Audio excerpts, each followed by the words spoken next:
Hello guys, నేను చెప్పాను కదా యూట్యూబ్లో స్టోరీస్ ఎలా అప్లోడ్ చేయాలి, ఎలా రాయాలి అవన్నీ కూడా నేను మీకు రోజుకొక పార్ట్ పెడతానని. సో మ్యాటర్ అనేది ల్యాగ్ ఎక్కువైపోతుంది అనమాట. ల్యాగ్ ఎక్కువైపోతుందంటే ప్రతిదీ డీటెయిల్గా చెప్పాలి కదా. సో డీటెయిల్గా చెప్పేసరికి లెంత్ ఏమవుతుందంటే ఎక్కువైపోతుంది.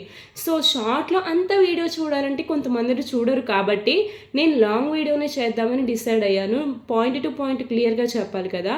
అందుకని నేను అక్కడ ఏ పాయింట్స్ చెప్తానంటే స్టోరీ ఎలా స్టార్ట్ చేయాలి, ఎందులో స్టోరీ రాసుకోవాలి, ఎన్ని వర్డ్స్ రాస్తే స్టోరీ అప్లోడ్ అవుతుంది, ఎన్ని మినిట్స్ వస్తుంది, ఎప్పుడు అప్లోడ్ చేయాలి, ఎంత స్టోరీ, ఎలాంటి టైప్ ఆఫ్ టాపిక్స్ అనేవి స్టోరీస్లో తీసుకోవాలి, ఏ స్టోరీస్ ఇప్పుడు ట్రెండింగ్లో ఉన్నాయి, ఎలాంటి టాపిక్ ఇప్పుడు ట్రెండింగ్లో ఉంది, స్టోరీ రాయడానికి ఎంత టైం పడుతుంది, అది అసలు నార్మల్ పర్సన్స్ కూడా స్టోరీస్ రాయగలరా, లేకపోతే ఆ ఫీల్డ్ అంటే ఇంట్రెస్ట్ ఉన్నవాళ్ళు ఒక రచయితలే స్టోరీస్ రాయాలా, ఏంటి దాని గురించి అంతా కూడా డీటెయిల్డ్గా మీకు నేను లాంగ్ వీడియోలో పెట్టానండి. ఆ లింక్ అనేది ఇక్కడ రిలేటెడ్ వీడియోలో ఇస్తున్నాను, దాన్ని క్లిక్ చేస్తే లాంగ్ వీడియోలోకి వెళ్ళిపోతుంది. సో అక్కడ వినేయండి నేను చెప్పిన టాపిక్స్ అంతా కూడా.